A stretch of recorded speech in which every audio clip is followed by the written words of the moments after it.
అవేంటంటే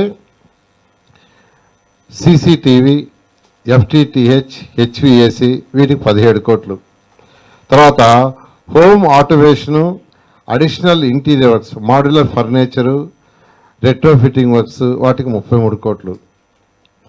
cost of external infrastructure works సచాస్ అంటే ఆ మొత్తం లేఅవుట్లో రోడ్లు వేయటానికి external సివరేజీ, external water supply, storm water drains, external electrical works including DG sets ఇవన్నీ చేయటానికి ఒక 95 కోట్లు.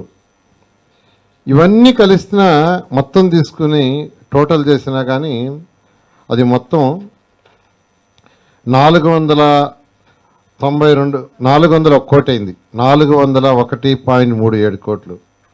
ఇవి కాకుండా different taxes, DMF charges, merit charges, తర్వాత జిఎస్టీ. జనరల్గా మనం ఎవరి దగ్గర హౌస్ కొంటుంటే ఆ స్క్వేర్ ఫీట్ చెప్తారు, ప్లస్ దానికి జిఎస్టీ మళ్ళీ కట్టాలా. ఇక్కడ టెండర్లో అది కూడా వచ్చేస్తుంది. ఇవన్నీ వేసుకుంటే 492 కోట్లు.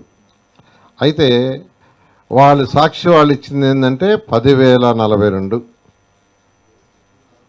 ఇలా సెక్రటరియట్స్ తీసుకున్నంతే, సెక్రటరియట్ బిల్డింగ్స్ తీసుకున్న ఏదైతే civil work, electrical work, plumber work తీసుకుంటే అది 4,342. దాన్ని కూడా 9,430గా చిత్రీకరించారు.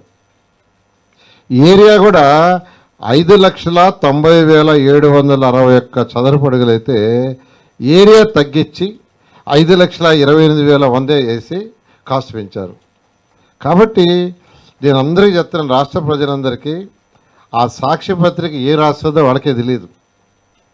ఇవన్నీ యాక్చువల్గా ఏంటంటే యూనిట్ రేటే, ఈపీసీ కాంట్రాక్ట్ కూడా కాదు. ఈపీసీ కాంట్రాక్ట్ కూడా ఎస్ఆర్ రేట్స్ ఏదైతే ఉన్నాయో దాని ప్రకారం ఇచ్చాం. అందువల్ల మరొకసారి రాష్ట్ర ప్రజలందరికీ చెప్తున్నాను, ఈ యొక్క టెండర్లు ఏదైతే ఉన్నాయో ఈ క్వాలిటీగా చేస్తున్నాం.